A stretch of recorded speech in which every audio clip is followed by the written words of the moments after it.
The story for today's episode is inspired by a drawing that I've done almost once a year for the last 5 years. In 2016, I drew a mashup of Batman and Spider-Man in my style at the time. Then in 2017, I drew it again to see how much I'd improved. I skipped 2018, but then in 2019, on this channel, almost exactly a year ago, I did a video, one more time, drawing that Batman-Spider-Man mashup.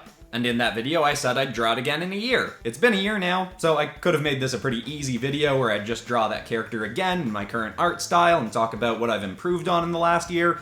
But of course, this being me, as I was thinking about the character, I started coming up with some story ideas for him, and a character that I'd teased in my Guardians of the Galaxy Suicide Squad mashup video kept swirling around my head who would fit really well into this story, and then I thought of another character that could have fit, so basically what I'm saying is, I came up with a story, I think it's one of my better ones on the channel, so in this episode I'm gonna draw a big Spider-Bat versus some other characters mural, and tell a tale of Spider-Bat fighting a killer in New Gotham. And if you like the story-focused episodes on this channel, which it seems like a lot of people really do, make sure to hit the like button. Come on, it really helps. I'll stop doing this cringy, creepy smile if you hit the like button. I'm gonna assume people did, so let's go, story time!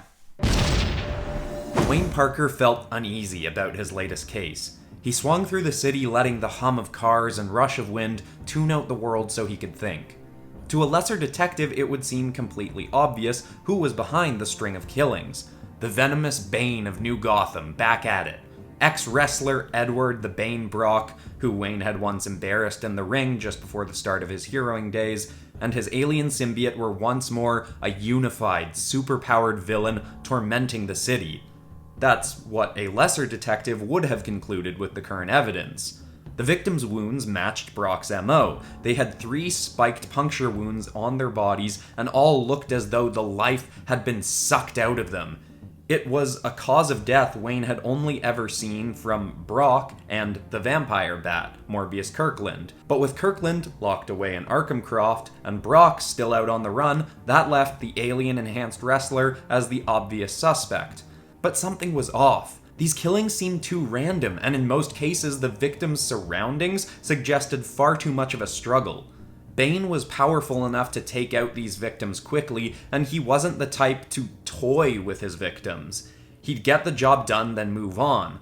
Plus, he'd only ever killed known criminals in the past. These victims ranged from bankers to construction workers to psychiatrists. There was no consistency. But most unusual and eerie of all was the expression left on all the victims' faces. Their mouths stretched back an unnatural distance, giving their lifeless corpses a horrific grin. The whole situation seemed so cruel for Brock. He had been a killer once, but never a particularly sadistic one, though Wayne did still hold a bit of a grudge for the time Brock broke his back. But Wayne kept his personal feelings out of this to stay objective. Brock had allegedly reformed, getting full control over his symbiote to work as a vigilante hero in Brookhaven. Wayne wanted to believe that this was possible for even an ex-killer like Brock to reform. Still mid-swing, Wayne tapped his ear to call for an update. May, are the results in for the symbiote particle scans? Across the city, May Pennyworth sat in front of a myriad of computers, ready to give the unfortunately unhelpful information from the scans. All signs point to Brock. Symbiote remnants seem to match that of Brock's uncouth, helpful parasite. It seems he's not as reformed as we'd heard. But Wayne wasn't convinced. Yet. Any other criminals running around tonight? I need something to take my mind off this for a bit. Well, May said, there were silent alarms sounded at the New Gotham branch of LoxCorp. It's likely the authorities could handle it, but if you need something to do... Thanks, May. Within minutes, Wayne was at LoxCorp Tower's roof, and on the roof were 3 hang gliders. It seemed these criminals had planned on making a rather daring getaway. Wayne webbed up the gliders and perched himself on the doorway to the roof. Moments later, 4 thieves burst onto the scene, with notorious criminal and goof Kite Shock leading the charge. I should have figured it was you, Shocky. Wayne flipped from his perch and split-kicked 2 of the henchmen to the ground.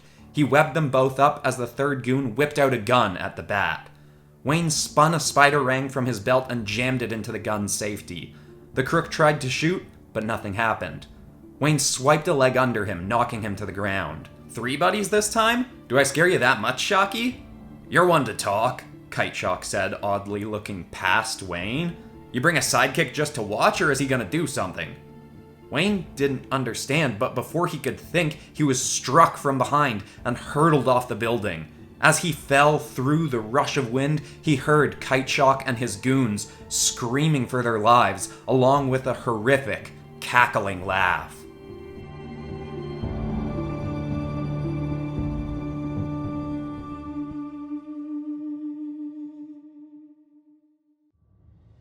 Wayne spun himself around midair and fired his webs back up the building, saddened by this revelation. This must be Brock, Wayne thought, springing to the wall and sprinting back up the side of the skyscraper. My spider sense wasn't triggered by that hit, meaning it must have been Brock and his symbiote. But what's with that laugh? The screams and laughs got louder and louder as Wayne got closer to the roof, but just as Wayne sprung back onto the scene, the final screams ceased. But a low, eerie chuckle still echoed in his ears as he looked upon this assailant. There you are, Batsy! Red and black tendrils reeled back into the figure before Wayne, who had similarities to Brock in his venomous Bane form, but certainly was not him. It's about time you met the new me. Wayne looked in horror at the 4 criminals now laying as lifeless husks, all grinning ear to ear. What are you? Wayne flung himself at the fiend, fist cocked. The figure twirled gracefully out of the way, chuckling as he did. "Ah, you wound me, Batsy! Don't you recognize your old pal Arthur? Or was it Jack? What name did I give you the last time?" When Wayne landed, he swung himself back around to see that the alien symbiote was peeling back from its owner's face, revealing a familiar figure that chilled New Gotham's greatest detective. Arthur Kassidy? It was indeed the notorious serial killer that Wayne had locked away months earlier after a string of horrific murders. Alright, that has been my go-to name for our past quarrels, hasn't it? He flicked a hand forward and a barrage of tendrils flailed out, spiraling towards Wayne. Wayne flipped and spun around each strike. He was used to his spider sense helping him dodge these incoming attacks, but even without it, before he'd gotten his powers, he'd trained extensively with Roz the Mandarin. Cassidy would need more than that to catch him off guard. Or so Wayne thought. How did you get Brock's symbiote? Where is he? Brock's symbiote? Are you accusing me of being a thief? Wait, that's actually quite fair.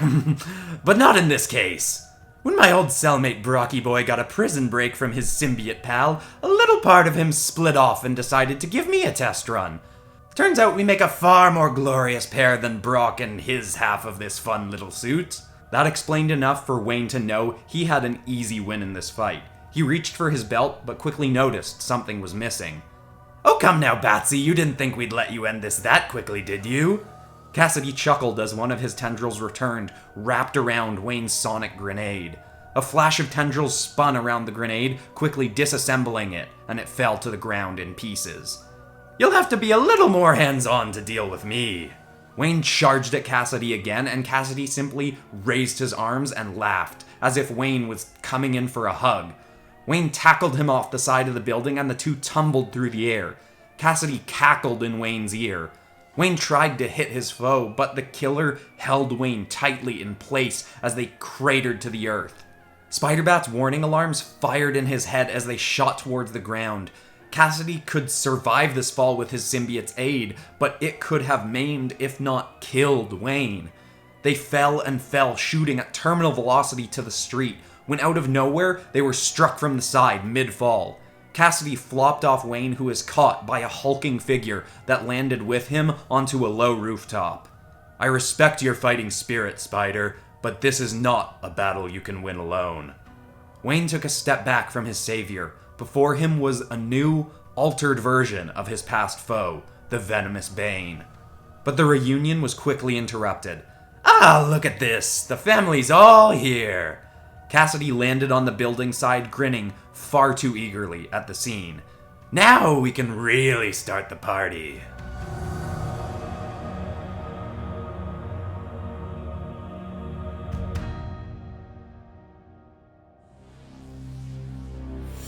It was quickly apparent that Cassidy had been holding back. He ran into the fight, cackling as a swarm of tendrils erupted from his back, and his hands grew into sword-like claws. He flung the tendrils at Wayne, who flipped through most, but two struck him in the ribs and hurled him across the roof. Cassidy's claws met Bane's bare arm and cut 3 clean gashes into it. He flinched through the pain and sent a punch rocketing into Cassidy's jaw. Cassidy flipped through the motion of the punch, leaping into a backflip like a dancer. "For shame, Brock. With our little friend helping you, you should be hitting far harder than that." Wayne recovered and got his first long look at Brock. He was definitely different. While part of his body was clearly covered by the symbiote, he wasn't nearly as protected by it as he had been in the past. "I was a fool once for letting it fully overtake me. A fool as you are now, Cassidy. I could teach you to regulate it and control it as I have," Brock said, gesturing to the tank on his back and the pipes connecting from it to the rest of his body. "But something tells me you're a man who's never been truly in control of himself as it is." "Sticks and stones, Brock. Besides, all you're doing is diluting the fun you can have with the full force of our twisted friends." He let out another maniacal laugh as he thrust his arms up and spikes erupted from his body, firing across the roof. Shards struck straight through Wayne's thigh and shoulder. His instinct was to cry out, but he didn't want Cassidy to have the satisfaction. With his unhurt arm, he fired a web into his foe's back and yanked him to the side. Cassidy let out an eerie "whee" as he rolled across the roof. Spider-Bat leapt over to Bane. "You got careless, Brock. You may not be a killer anymore, but it's still your symbiote killing people. This is on you." "I know, Spider. And as such, I'll deal with it myself." He grabbed the center of his belt and spun it clockwise. A green light emitted from it, and a low hum could faintly be heard. "Can you distract him for me?" Bane said in a somewhat somber tone. Wayne didn't know what he was doing, but he nodded and leapt towards Cassidy. Wayne webbed as many of the tendrils as he could and stuck them to the roof as he went in for a punch. Cassidy snatched his hand and grabbed Wayne's shoulder, swinging him down, then holding him just off the ground. "May I have this dance, Batsy?" The fiend cackled as he raised a claw. This is gonna hurt, Wayne thought, as he allowed the claw to strike down into his side. Wayne then grabbed Cassidy's arm and tugged him to the ground on top of Wayne, fully exposing Cassidy's back to Brock. Brock's cannon-like arms wrapped around Cassidy and ripped him off Wayne. "Oh, Brock, I promised I was saving a dance for you." Brock ignored the words and muttered quietly, as if speaking to his symbiote. "I'm sorry, old friend." A shockwave rocked the rooftop as explosive sound burst from Brock's belt. Wayne's gadgets protected his ears, but both Cassidy and Brock yelled out in pain as both their symbiotes shrieked and shriveled away into nothingness. After a moment, the sound stopped, and Bane dropped to the ground. Cassidy had finally stopped laughing and now scoured the roof aimlessly. "No! Where is it? What have you done?" Wayne struck Cassidy in the head, knocking him out. He webbed the killer down, then looked to Brock, whose muscles were slowly shriveling away. Wayne knelt down next to him. "Brock, what's happening?"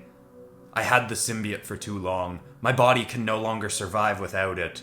"But you..." Brock put a shrinking hand on Wayne's shoulder. "Let me be remembered for this, not for the man I was." His hand dropped. "That's all I ask, Spider."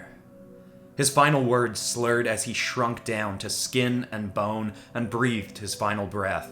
Despite their checkered history, Wayne felt sorrow at Brock's death, and the slightest spark of hope was lit in Wayne, knowing that Brock, in his final moments, had indeed reformed, as he'd so hoped. In the very least, Brock had now ensured that no symbiote would ever cause harm to anyone in New Gotham again. Or so Wayne hoped.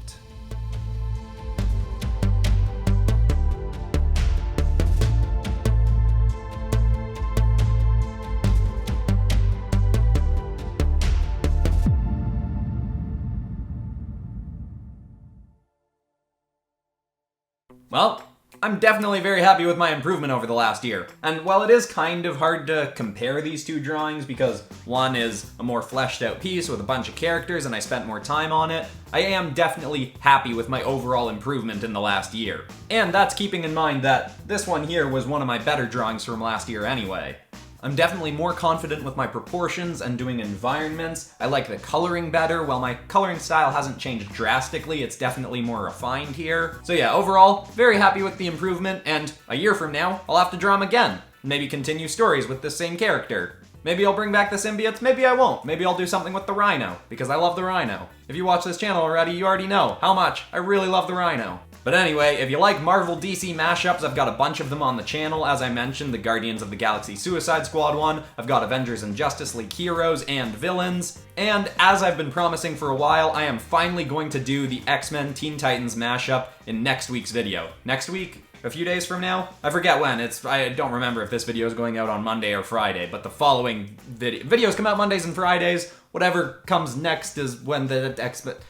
It's coming soon. Just make sure you're subscribed to see when that video comes out. The point is, I'm Christian Pearson. This has been PopCross Studios, home of the nerdiest art videos on YouTube. Thanks so much for watching, everybody, and I will see you in the next video. Goodbye. I'm on the wrong side, aren't I? I'm being covered up by the end screen. Whatever. I'm just letting it happen this time. Go to the end of the video. Go watch one of my other videos if you want.